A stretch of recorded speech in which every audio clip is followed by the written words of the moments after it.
नमस्कार, सुनो इंडिया में आपका स्वागत है। मैं हूं सुशांत सिन्हा। आज हम आपको दिखाएंगे बिहार में सुशासन की पोल खोलती तस्वीर। आपको दिखाएंगे यूपी में बेखौफ हो चुके मनचलों की करतूत, साथ ही दिल्ली में कैसे उधार के रुपयों ने बवाल करा दिया, इसका जिक्र भी होगा। लेकिन सबसे पहले बात मौसम की। देश के 16 राज्यों में अगले 3 से 4 दिनों तक भारी बारिश की आशंका जताई गई है। अगले 48 घंटे में हिमाचल प्रदेश में भारी बारिश की चेतावनी जारी की गई है। वहां के हालात आपको बताएंगे, लेकिन सबसे पहले आपको हिमाचल से ही सामने आई खौफनाक तस्वीर दिखाते हैं। ये तस्वीरें हिमाचल प्रदेश के डलहौजी की हैं। भारी बारिश के बाद पठानकोट डलहौजी नेशनल हाईवे पर पहाड़ का बड़ा हिस्सा टूटकर सीधे हाईवे पर आ गिरा। सड़क खराब होने की वजह से वहां पहले से एक लॉरी फंसी हुई थी। पहाड़ का मलबा सीधे लॉरी पर गिरा और वो मलबे में ही दबकर कहीं गुम हो गई।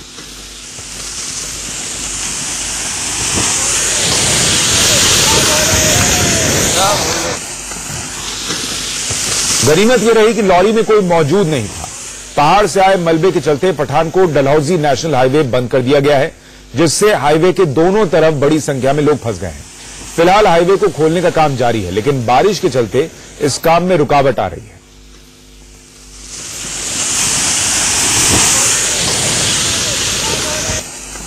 तो 2 तस्वीरें आप देख पा रहे हैं। पहली तस्वीर जिसमें आपको दिखता है कि लॉरी वहां पर खड़ी है और अचानक किस तेजी से भूस्खलन होता है और पहाड़ नीचे आता है, पहाड़ टूटकर नीचे गिरता है और पूरी की पूरी लॉरी जो है वो उसमें गायब हो जाती है। दरअसल हिमाचल प्रदेश में बीते 24 घंटे से रुक रुक कर हो रही बारिश से काफी नुकसान हुआ है। मंडी जिले में जोरदार बारिश से जनजीवन अस्त व्यस्त हो गया है। मंडी के बागी नाला में भारी बारिश के चलते बरसाती नाले में आए उफान से कई दुकानें सैलाब में बह गईं। सैलाब के साथ पहाड़ों से टूटकर आए बड़े बड़े पत्थर लोगों के घरों और दुकानों में घुस गए, जिससे भारी नुकसान हुआ। बागी नाला के पास कुछ समय पहले भी बादल फटने से करोड़ों का नुकसान हुआ था। यहां बना पुल भी उस दौरान बह गया था। अभी यहां पर नया पुल बनाया जा रहा है। हालांकि इनको कोई नुकसान नहीं पहुंचा है, लेकिन नाले में आए सैलाब के चलते यहां बनी सड़क बह गई है, जिससे लोगों को आने जाने में भारी परेशानी हो रही है।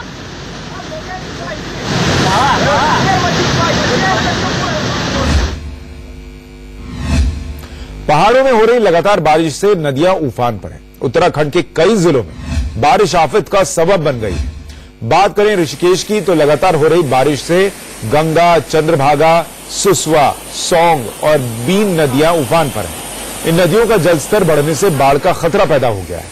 गंगा का जलस्तर तो खतरे के निशान के करीब पहुंच गया है, जिससे त्रिवेणी घाट और स्वर्ग आश्रम परमार्थ निकेतन घाट पानी में डूब गए हैं। बाढ़ का पानी लोगों के घरों में घुसने लगा है।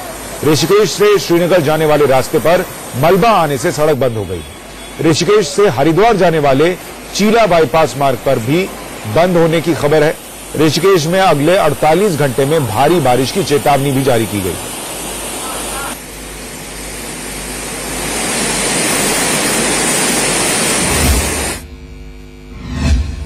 तो ऋषिकेश में जहां भारी बारिश के बाद नदियों में आया उफान मुसीबत बन गया है, वहीं लैंडस्लाइड भी लोगों के लिए आफत बन गई है।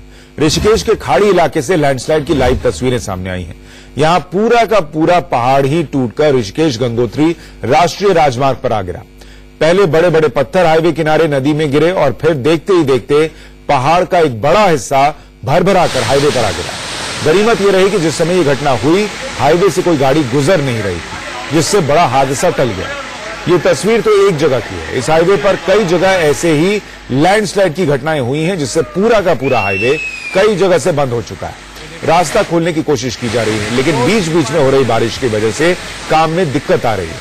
हाईवे बंद होने से लोगों को भारी परेशानी भी उठानी पड़ रही है।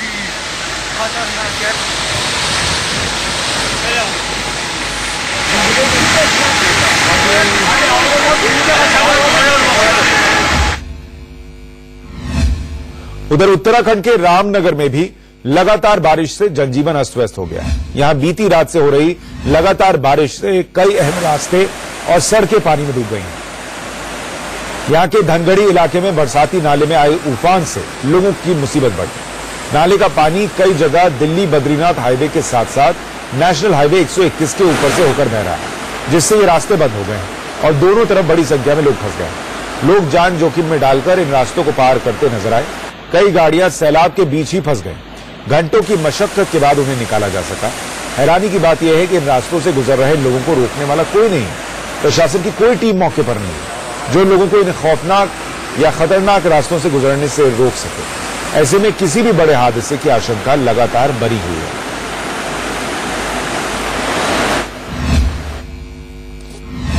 आज हमने आगे दीघाड़ जाना है, कोई पर्सनली काम है हमारा, और यहाँ पे हमको करीब 2 घंटे से ऊपर हो गए खड़े हैं, क्योंकि पानी इतना है हम इसको गाड़ी आगे ले जा नहीं सकते हैं। फैमिली हमारे साथ है, तो इस करके हमारे को काफी दिक्कत आ रही है यहाँ पे। पहाड़ों पर हो रही बारिश ने उत्तराखंड के मैदानी इलाकों का हाल भी बेहाल कर रखा है। सूबे के कोटद्वार जिले की सभी नदियां और बरसाती नालों में आए उफान ने जनजीवन अस्त व्यस्त कर दिया। बरसाती नालों का उफनता पानी लोगों के घरों में घुसने लगा है। बाजार, दुकान, सब जगह पानी पानी दिखा। पहाड़ी इलाकों में पिछले 48 घंटों से रुक रुक कर हो रही बारिश से कोल्हू नदी उफान पर है। इस कारण नदी के आसपास के 4 गांवों पर खतरा मंडराने लगा। वहीं कोटद्वार से कालागढ़ की आवाजाही भी ठप हो गई है। नदी में पुल नहीं होने के कारण लोगों को पैदल ही उफनती नदी को पार करना पड़ रहा है। लोग अपनी जान को जोखिम में डालकर उफनती नदी को पार करते हैं।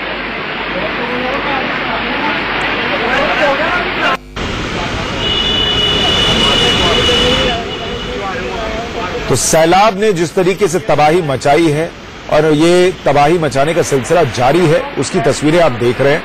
लेकिन साथ ही हमारे लिए भी सबक है। जिस तरीके से लैंडस्लाइड हो रही है, पहाड़ भरभरा कर गिर रहे हैं, टूट रहे हैं, ये साल दर साल प्रकृति हमें ये संदेश दे रही है कि जब आप पेड़ों को इस तरीके से काटिएगा तो उस मिट्टी को, उस पहाड़ को रोक कर रखने वाला कोई नहीं बचेगा और फिर पहाड़ ऐसे ही टूटेगा। बादल भार तबाही, भट्टी भार सैलाब। शाम 7:27 पर से जहां के मुख्यमंत्री नीतीश कुमार सूबे में सुशासन का दावा करते नहीं थकते, लेकिन तस्वीर उनके दावों के बिल्कुल उलट है। बिहार के गया से एक प्रेमी जोड़े पर जुल्म की खौफनाक तस्वीरें सामने आई हैं। गया के बांके बाजार इलाके में इस प्रेमी जोड़े को भीड़ ने पकड़ लिया और फिर उसके साथ बुरी तरह मारपीट की। मॉरल पुलिसिंग कर रही भीड़ दोनों पर शादी का दबाव बना रही थी।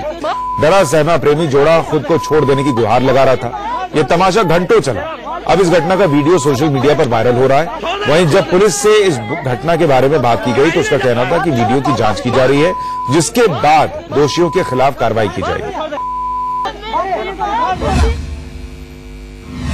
थाना क्षेत्र अंतर्गत का कोई वीडियो है जिसका भी सत्यापन नहीं हो पाया है, लेकिन जो उसमें वीडियो में आवाज आ रही है उससे प्रतीत हो रहा है कि बांके बाजार थाना क्षेत्र के अंतर्गत जिसमें कुछ ग्रामीण लोगों द्वारा मॉरल पुलिसिंग की जा रही है। एक युवक और एक युवती है, उसमें युवक को धमकाया जा रहा है कि आप अपने माँ बाप को बुलाइए और जो आप कर रहे हैं इसको जो है लड़के के साथ जिसके साथ है आप उससे शादी करिए। तो उस चीज का सत्यापन कराया जा रहा है और अभी न विक्टिम आइडेंटिफाई हो पाया न एक्यूज आइडेंटिफाई हो गया। हम लोग प्रयास कर रहे हैं, जैसे ही आइडेंटिफाई होगा उस संबंध में सम्मत कार्रवाई की जाएगी। और अब अगली खबर उत्तर प्रदेश से, जहां मंचलों पर लगाम कसने की सारी कवायद फेल होती नजर आ रही है। मंचलों के बीच न सरकार का एक बाल बचा है और न ही कानून का खौफ। गोंडा से सामने आई तस्वीरें इसकी गवाह हैं।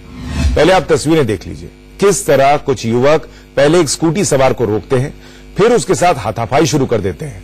युवक लगातार स्कूटी सवार शख्स को पीटते हैं और धमकी देते हैं। इस दौरान आसपास के लोग तमाशबीन बने सब कुछ देखते रहते हैं।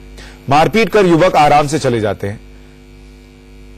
अब आपको बताते हैं कि आखिर ये युवक कौन है और किसको पीट रहे हैं। बेखौफ होकर सड़क पर दादागिरी करते ये वो मंचले हैं जो आए दिन 11वीं की एक छात्रा को स्कूल आते जाते छेड़ते हैं। डरी सहमी छात्रा ने जब अपने पिता को पूरी घटना बताई तो उन्होंने मंचलों का विरोध किया, जिस पर शोहदों ने छात्रा के पिता को धमकी दी। बेटी की सुरक्षा को लेकर परेशान पिता जब उसे स्कूल से छोड़कर वापस आ रहे थे तो बाइक सवार मंचलों ने उन्हें रास्ते में रोक लिया और लात घूसों के साथ ईंट से बुरी तरह पीटा। यह सारी घटना वहां पर लगे सीसीटीवी कैमरे में कैद हुई। इस घटना के बाद छात्रा का परिवार बुरी तरह से डरा हुआ है। जिस पर जानलेवा हमला किया उन लोगों ने, मुझे दौड़ाया और मैं घर में दौड़ के जब घुस गया तो मैं बचा। स्कूल प्रबंधन को भी आपने पत्र लिखा है और आपने ये कहा है कि स्कूल में ना पढ़े छात्रा। नहीं, हमने कोई पत्र नहीं लिखा है। ये मेरा परिवार का अपना विचार है कि बच्चे मेरे वहां न पढ़े, वहां सुरक्षित नहीं है। यूपी सरकार ने स्कूल जाने वाली छात्राओं की सुरक्षा के लिए एंटी रोमियो स्क्वाड बनाया था, लेकिन आज वो कहीं नजर नहीं आता। आए दिन स्कूल जाने वाली छात्राओं से छेड़खानी के मामले सामने आ रहे हैं और मनचले बेखौफ हैं। गोंडा की यह घटना इसकी मिसाल है। इस सनसनीखेज और शर्मनाक घटना पर जब जिले के एसपी से बात की गई तो उन्होंने वही रटा रटाया जवाब दे दिया कि मामला दर्ज कर लिया गया है और जल्द आरोपियों को गिरफ्तार कर लिया जाएगा। कल एक लड़की और उसके पिताजी उसको छोड़ने के लिए कॉलेज जा रहे थे, तो कुछ लड़कों ने वहां पर वोटिंग किया है और वोटिंग करने के बाद जब उसके पिताजी आज छोड़ करके आ रहे थे, उन्होंने उनसे पूछा कि ऐसा क्यों कर रहे थे, तो उसके पिताजी को उन लड़कों ने मारा है। तो इसमें थाना कोतवाली में 354 और 307 आईपीसी के तहत मुकदमा पंजीकृत कर लिया गया है, जिसमें से एक अभियुक्त को गिरफ्तार किया गया। शेष के लिए गिरफ्तारी के लिए टीम हमारी रवाना है, बहुत जल्दी ही गिरफ्तारी कर ली जाएगी। तो एक तरफ जहां यूपी पुलिस के आला अधिकारी आम जनता के बीच पुलिस की नेगेटिव इमेज को सुधारने की कोशिश में सोशल मीडिया से लेकर जमीनी स्तर पर अभियान चला रहे हैं, वहीं कुछ पुलिसकर्मी ही इस अभियान को पलीता लगाने में जुटे हैं। राजधानी लखनऊ से ऐसा ही एक वीडियो सामने आया। इस वीडियो में एक पुलिस वाला ऑटो ड्राइवर को बेरहमी से लात घूंसों से पीटता नजर आ रहा है। ये वीडियो लखनऊ के मड़ियाओं का बताया जा रहा है कि पीड़ित की ऑटो से पुलिस वैन में मामूली सी टक्कर लग गई थी और इसी पर पुलिस वाले का गुस्सा फूट पड़ा और उसने ऑटो ड्राइवर की बेरहमी से पिटाई की। पुलिस वाले ने न सिर्फ इस बेरहमी से उसे पीटा बल्कि उसके गर्दन को अपने जूतों तले दबाए रखा। इस पुलिस वाले का नाम आनंद प्रताप सिंह है, जो मड़ियाओं में ही तैनात है। बताया जा रहा है कि पुलिस वाला नशे में धुत था। उसकी इस करतूत का वीडियो वायरल होने के बाद उसे सस्पेंड कर दिया गया है। वहीं इस मामले में एक इंस्पेक्टर और एक सिपाही को निलंबित किया गया है।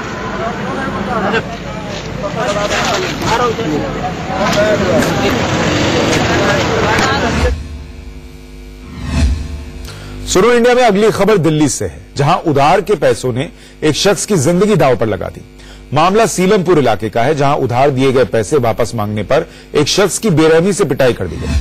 पहले आप पिटाई की तस्वीरें देखिए। रास्ते से गुजर रहे एक बाइक सवार को आधा दर्जन लोगों ने पहले रोका और फिर लाठी डंडों से उसकी पिटाई शुरू कर दी। सिर पर हुए डंडे के वार के चलते बाइक सवार जमीन पर गिर गया, लेकिन पिटाई करने वाले वहां भी नहीं रुके। वो उस पर डंडे बरसाते रहे। इस दौरान आसपास से गुजर रहे लोगों की इतनी हिम्मत नहीं हुई कि वो युवक की मदद कर पाते। ये पूरी घटना एक दुकान में लगे सीसीटीवी में कैद हुई है।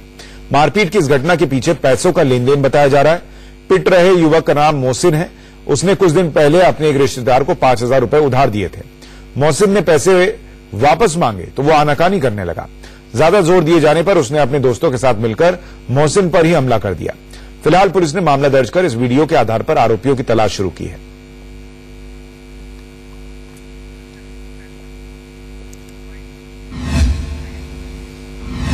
आरजेडी अध्यक्ष लालू यादव आज मुंबई के अस्पताल से छुट्टी पा गए, लेकिन अब जेल उनका इंतजार कर रहा है। चारा घोटाले में सजा पाए लालू को 30 अगस्त तक सरेंडर करना है। झारखंड हाईकोर्ट ने लालू की जमानत याचिका खारिज कर उन्हें 30 अगस्त तक सरेंडर करने का आदेश दिया है। लालू दिल्ली के एम्स के बाद मुंबई के एशिया हार्ट हॉस्पिटल में इलाज करा रहे थे। आज स्वस्थ होने के बाद उन्हें अस्पताल से छुट्टी दे दी गई, जिसके बाद वो सीधे पटना स्थित अपने घर पहुंचे।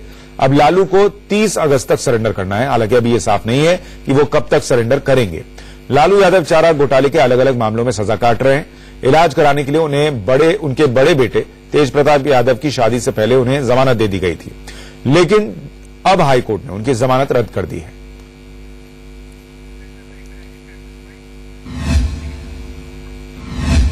और सुनो इंडिया में हम एक छोटे से ब्रेक के लिए रुक रहे हैं। ब्रेक के उस पार कुछ और खबरें। वाले लोकसभा चुनावों में पार्टी की जीत पक्की करने के लिए कमर कस ली है। विरोधियों पर हमले के साथ वो अपनी टीम को मजबूती देने में जुटे हुए हैं। राहुल गांधी ने core group committee, manifesto committee और पब्लिसिटी कमेटी समेत कुल 3 कमेटियां बनाई हैं। राहुल ने कोर ग्रुप कमेटी में एक बार फिर पुराने चेहरों पर अपना भरोसा जताया है। इस कमेटी में पार्टी के राष्ट्रीय प्रवक्ता रणदीप सुरजेवाला का नाम भी जोड़ा गया है। कोर ग्रुप कमेटी में AK Antony, Ghulam Nabi Azad, P Chidambaram, Ashok Gehlot, Mallikarjun खड़गे, अहमद पटेल, जयराम रमेश, रणदीप सुरजेवाला और KC वेणुगोपाल समेत कुल 9 नामों को शामिल किया गया है। वहीं मैनिफेस्टो कमेटी में कुल 19 नाम हैं और पब्लिसिटी कमेटी में कुल 13 नामों को जगह दी गई है।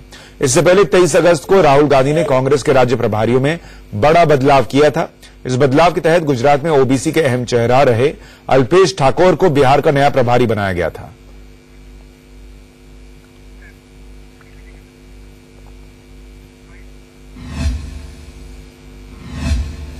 एक्ट्रेस सनी लियोनी भले ही मुंबई में रहती हों, लेकिन उनकी मौजूदगी यूपी के बलिया जिले की वोटर लिस्ट में दर्ज हुई है। यही नहीं, हाथी, हिरन और कबूतर की तस्वीरें भी इस फहरिस्त में शामिल हैं। बलिया की वोटर लिस्ट में ऐसी ही बड़ी गड़बड़ियां सामने आई हैं।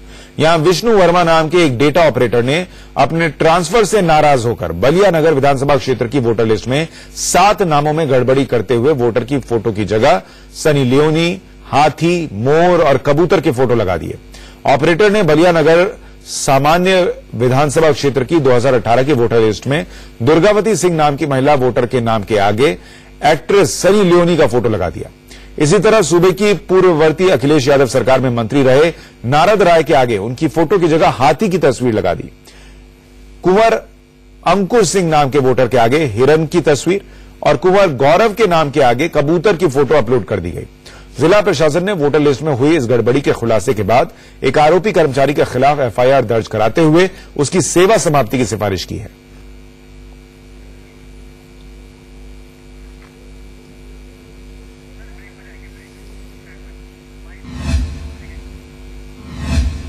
सुनो इंडिया में एक और छोटे से ब्रेक के लिए रुक रहे हैं।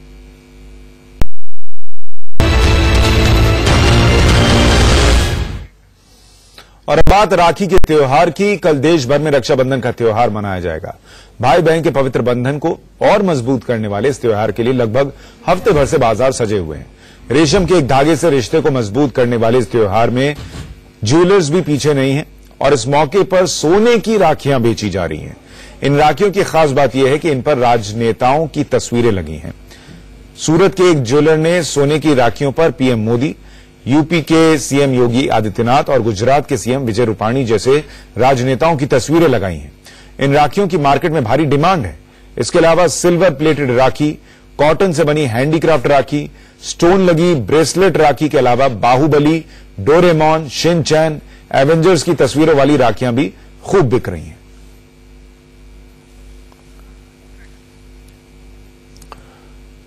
तो बदलते वक्त के साथ साथ राखियों का जो स्वरूप है वो भी बदल रहा है।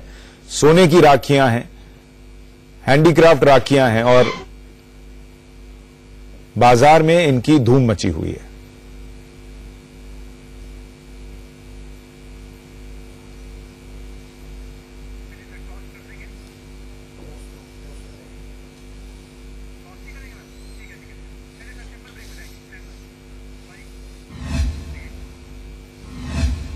और सुनो इंडिया में मेरे साथ इतना ही। छोटे से ब्रेक के बाद भी खबरें जारी हैं। नमस्कार।